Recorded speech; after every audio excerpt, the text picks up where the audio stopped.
ஆணவம், அகம்பாவம் கூடவே கூடாது.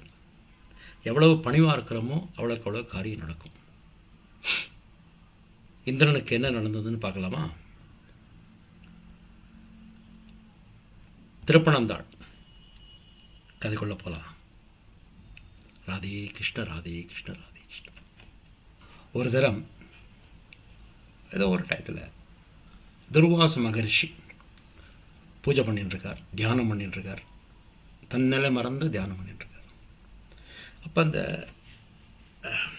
ஈட்டிஸ் கந்தர்வாள்லாம் மேலே போவா இல்லையா, அதில் ஒருத்தன் விளையாட்டு பையன் கீழே பார்க்குறான். இவரை பார்த்துட்டு கீழே இறங்கி வரான். கீழே இறங்கி வந்து அவரை வம்புடுக்கிறான். அவர் கண்ணையே திறக்கலை, தன்னோட பூஜை தன்னோட தியானத்தில் இருக்கார். இவர் திருப்பி திருப்பி அவன் வம்புழுத்துட்டே இருக்கான். காலை பிடிச்சி விடுக்கிறான், பின்னாடி கொடுமையை பிடிச்சி விடுக்கிறான், தாடியை பிடிச்சி விடுக்கிறான். என்ன பண்ணுறான், இந்த நண்டு நடந்து வர மாதிரி அவரை கிண்டல் பண்ணி காமிக்கிறான். எப்படி மெதுவாக எப்படி எப்படி எப்படி நடக்கும் இல்லையா, அந்த மாதிரி நடந்தெல்லாம் காமிக்கிறான். அவர் திடுப்புன்னு கண்ணை முழிச்சுக்கிறார். முழிச்சின்னு பார்க்குறார். கையில் இருக்கிற கமண்டலத்துலேயும் ஜலத்தை எடுத்து அவன் மேலே தெளிக்கிறார். போ, நீ நண்டா போ அப்படின்னு சாபம் கொடுத்துட்டார்.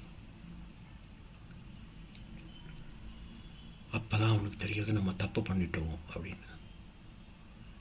அவன் காலில் விழுந்து நமஸ்காரம் பண்ணி எனக்கு சாப விமோச்சனம் கொடுங்கோ அப்படிங்கிறான். சார் ஓகே, சுயம்புவாக ஒரு சிவலிங்கத்துக்கு நீ பூஜை பண்ணு, டெய்லி பூஜை பண்ணு, சிவன் பிரத்யட்சமாகி உனக்கு சாப விமோச்சனம் தருவார் அப்படின்ற. நம்மளால நண்டா மாறிட்டான். பட் பார்த்துட்டே வரான். பாரத தேசத்தில் பார்த்துட்டே வர்றபோது திருப்பனந்தாள் வரான். அங்கே வந்து பார்க்குறான். அங்கே ஒரு சிவலிங்கம் இருக்குது. அது சுயம்புவாக வந்தது, தானாக மண்ணில் வந்தது. அதான் அதுக்கு அர்த்தம். சுயம்புவாக வந்ததுன்னா தானாக மண்ணில் வந்திருக்கும். அதுக்கு நார்மலி அபிஷேகம்லாம் கிடையாது. அதுக்கு தனியாக விக்கிரகத்துக்கு பண்ணுவாள். சுயம்புவாக இருக்கிற எந்த ஒரு மூர்த்திக்கும் அபிஷேகம்லாம் பண்ண மாட்டான். மண்ணில்னா இருக்கும். அது மண் அப்படியே கெட்டியாயிருக்கும். இவன் அங்கே இறங்கி நண்டாவே இருக்கான். டெய்லி ஒரு பூவை கொண்டு போய் அந்த சிவனுக்கு போட வேண்டியது. ப்ரே பண்ணி என்னை மன்னிச்சிருங்கோ, நான் அனாவசியமாக போய் அந்த மகரிஷியை கிண்டல் பண்ணிட்டேன், விளையாட்டுத்தனம் பண்ணிட்டேன், என்னை மன்னிச்சிருங்கோ, எனக்கு சாப விமோச்சனம் கொடுக்கணும் டெய்லி பண்ணிகிட்ருக்கேன். இந்த நண்டா இருக்கிற கந்தர்வன் டெய்லி ஒரு பூவை அந்த குளத்துலேருந்து பறித்து, புஷ்கரணி அந்த குளத்துலேருந்து பறித்து அதை சாமிக்கு போட்டுருக்கான். அப்போ அந்த புஷ்கரணியில் எவ்வளோ பூக்கள்லாம் பூக்கும் இல்லையா, நிறைய பூக்கள் பூக்கும். இந்த சமயத்தில் இந்திரன் தேவலோக ராஜா, அவனுக்கு வந்து இந்த அசுரர்களெல்லாம் டோட்டலாக கண்ட்ரோல் பண்ணணும் அப்படின்னு ஒரு இஷ்டம். தன்னோட குலகுரு தேவகுருவை கேட்குறான். அவர் சொல்கிறார், போ, நீ திருப்பனந்தாள் போய் சுயம்புவாக இருக்க சிவலிங்கத்துக்கு டெய்லி 1008 பூ எடுத்து நீ பூஜை பண்ணு. அந்த புஷ்கரணிலேருந்து 1008 பூ எடுத்து இந்த சிவனுக்கு பூஜை பண்ணு. உனக்கு அந்த சக்தி கிடைக்கும், அபார சக்தி கிடைக்கும், நீ அசுரர்களை ஜெயிச்சுடலாம் அப்படிங்கிற. ஸோ அண்ணன் இறங்கி வராரு. வந்து டெய்லி 1008 பூ கொண்டு போடுறார். மேபி 1 or 2 days அவருக்கு அது தெரியல. அப்புறம் ஒரு நாளைக்கு பார்க்குற போது 1007 பூ தான் இருக்குது. மறுநாள் பார்க்குற போதும் 1007 பூ தான் இருக்குது. ஏன்னா ஒரு பூவை நம்ம ஆள் கந்தர்வன், நண்டா இருக்கிற கந்தர்வன் பறிச்சுன்னு போயிடுறாரு, போய் போட்டுடுறாரு சுவாமிக்கு. என்னடா அது டெய்லி ஒரு பூ குறையிறது, டெய்லி ஒரு பூ குறையிறது அப்படின்னு அந்த இந்திரனுக்கு கோபம் வந்துடுது. சரி, இதை நம்ம வந்து கவனித்து பார்க்கணும் அப்படின்ட்டு என்ன பண்ணுறான், மறைஞ்சு நின்று பார்க்குறான். யாரோட அந்த பூவை பறிக்கிறா, எடுத்துன்னு போகிறான். 1008 பூ எண்ணிருக்கும், ஒரு பூ குறையிறது அப்படின்ட்டு பார்க்குறான். இப்போ பார்த்தா இந்த நண்டு மெதுவாக அப்படியே வருது, வந்து ஒரு பூவை அப்படி கிள்றது, கொண்டு போய் பகவானுக்கு போடுறாங்க. கோவம் கொடுத்தவனுக்கு, நம்ம தேவலோக ராஜா நம்ம 1008 பூ சுவாமிக்கு போட்டு டெய்லி பூஜை பண்ணணும், இந்த நண்டு ஒரு சின்ன இன்செக்ட் இது வந்து இப்படி எடுக்குமா அப்படின்னு மறுநாள் அன்றைக்கி என்ன பண்ணுறான், அதை வெட்டுறதுக்காக கத்தி எடுத்து பின்னாடியே வரான். அது நண்டு வேகமாக ஓடுறது. ஓடி அந்த சிவனுக்கு மேலே ஏறிடுத்து.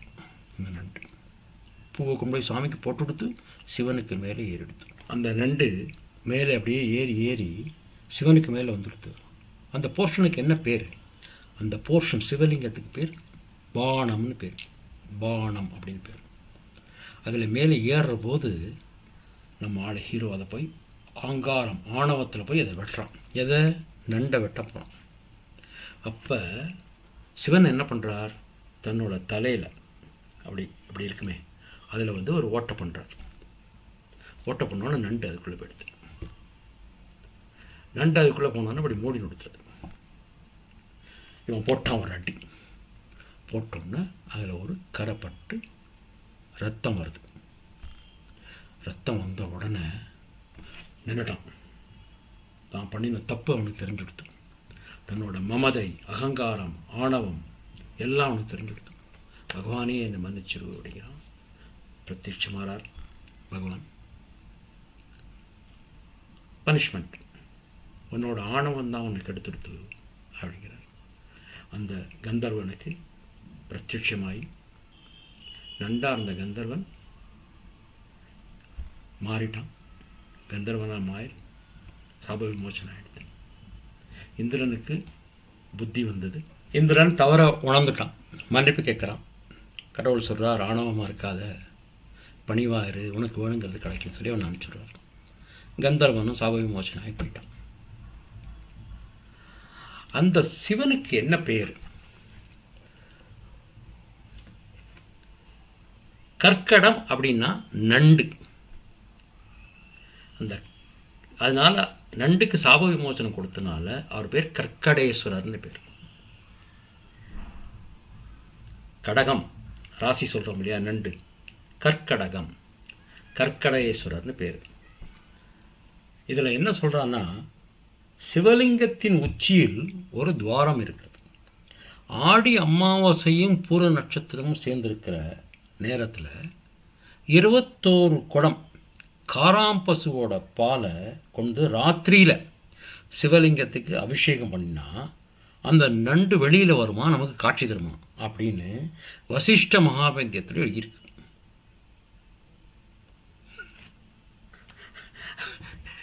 கலியுகத்தில் அதெல்லாம் நடக்காது. எனவே நம்ம போய் பகவானை பார்க்கலாம். முடிஞ்சதுன்னா நீங்களாம் ஒரு தினம் திருப்பனந்தாள் போயிட்டு வாங்கும். என் குரு பக்கத்தால் தான் இருக்குது, கும்பகோணத்து பக்கத்தால். பட் எனக்கு போகிறதுக்கு சான்ஸ் கிடைக்கல. பார்க்கலாம். அதனால் எல்லாரும் ஆணவம் இல்லாமல் இருப்போம், அகம்பாவம் இல்லாமல் இருப்போம், அதிகார துஷ்பிரயோகம் பண்ண வேண்டாம். எல்லார்ட்டையும் பணிவாக அன்பாக இருப்போம். எங்களுக்கு காலேஜில் ஓரியன்டேஷன் பிறகு அவங்க சொல்லித் தருவா, உன்னை விட சீனியர்ஸுக்கெல்லாம் ரெஸ்பெக்ட்ஃபுல்லாக இருக்கும், பணிவாக இருக்கும், உன்னை விட ஜூனியர்ஸுக்கெல்லாம் அன்பாக இருக்கு அப்படிங்க. அப்போ நாங்களாம் கேட்போம், அப்போ எங்களோட இருக்கிற வாழ்க்கைலாம் என்ன பண்ணுறதுன்னா, வாழ்க்கை அன்பாகவும் இரு, பணிவாகவும் இரு அப்படி சொல்லி தருவாங்க எங்களுக்கு. இந்த காலத்தில் அதெல்லாம் முடியுமா தெரியல. எனவே ஆணவத்தை காமிக்க வேண்டாம், அகம்பாவம் காமிக்க வேண்டாம். எல்லார்ட்டையும் பணிவாக இருப்போம், அன்போடு இருப்போம். இந்த கதை சொன்ன விதம் உங்களுக்கு பிடிச்சிருந்ததுன்னா லைக் பண்ணுங்க, கமெண்ட் பண்ணுங்க, இல்லை இதை எப்படி இம்ப்ரூவ் பண்ணலான்னு எழுதுங்க. இது வரைக்கும் சப்ஸ்கிரைப் பண்ணாதவா ப்ளீஸ் சப்ஸ்கிரைப் பண்ணுங்க. உங்கள் கான்டாக்ட்ஸுக்கு ஷேர் பண்ணி அவளையும் சப்ஸ்கிரைப் பண்ண சொல்லுங்கள். உங்கள் சப்போர்ட் இருந்தால் தான் நான் இன்னும் நல்ல வீடியோக்கெல்லாம் தர முடியும், இம்ப்ரூவ் பண்ணி தர முடியும். வாழ்க வளத்துடன் வலிமையுடன். ராதே கிருஷ்ண, ராதே கிருஷ்ண, ராதே கிருஷ்ண.